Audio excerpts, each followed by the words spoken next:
Hey, what's going on, guys? Welcome back to another video.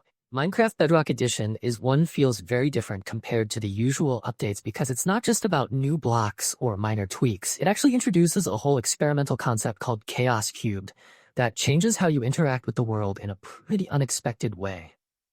So first off, the highlight of this update is definitely the brand new Sulfur Caves, and these are not your typical caves at all.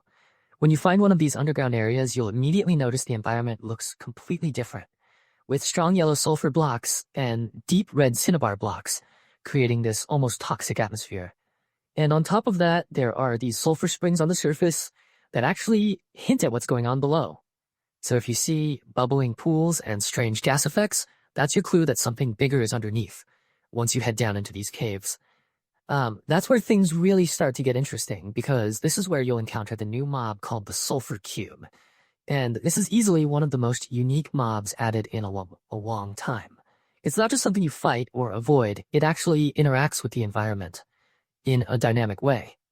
Basically, this creature has an appetite for blocks, and depending on what you feed it, it changes how it behaves, which means you can experiment with it in ways we haven't really seen before. And the way combat works with this mob has also been updated in a pretty noticeable way, because now knockback is affected by your position, your attack angle, and even how much damage you deal. So if you hit it from the side, it moves in the opposite direction. If you hit it from above, it slides along the ground, and if you strike from below, it actually pops upward. And on top of that, stronger hits push it further, and your elevation compared to the mob also changes how it reacts. So this adds a layer of physics-based interaction that feels way more responsive than before. Another major addition tied to this update is Potent Sulfur, which is a new block that you can actually use to create bubbling water effects. So when you place it underwater, it generates bubble columns along with these gas particles. But here's the catch. Those gas effects can cause nausea to both players and nearby mobs. So while it looks cool and has building potential, you definitely have to be careful where you place it. Speaking of building, the new block sets introduced here are actually really nice for creative players. The cinnabar blocks give you that rich red tone, while sulfur blocks bring in a bright yellow palette, and both sets come with full crafting options like stairs, bricks, and more. So you're not limited in how you use them.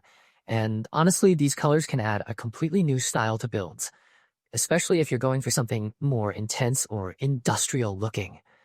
Now, aside from the experimental features, there are also a ton of gameplay improvements and fixes that make the overall experience smoother.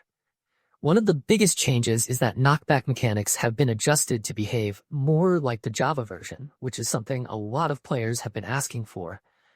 And there are also fixes for camera movement issues, input sensitivity, and even how minecarts interact when they collide. So the game just feels more consistent overall. There are also improvements to blocks and items. For example, bone meal interactions have been refined, so things like tall grass and seagrass behave more naturally, and smelting damaged armor now gives you nuggets, which actually makes a lot of sense and adds a bit more usefulness to old gear on the visual side. There's been a lot of polish as well, including fixes for textures, lighting issues, and improvements to what they call vibrant visuals. So things like shadows, emissive textures, and special overlays now work more reliably.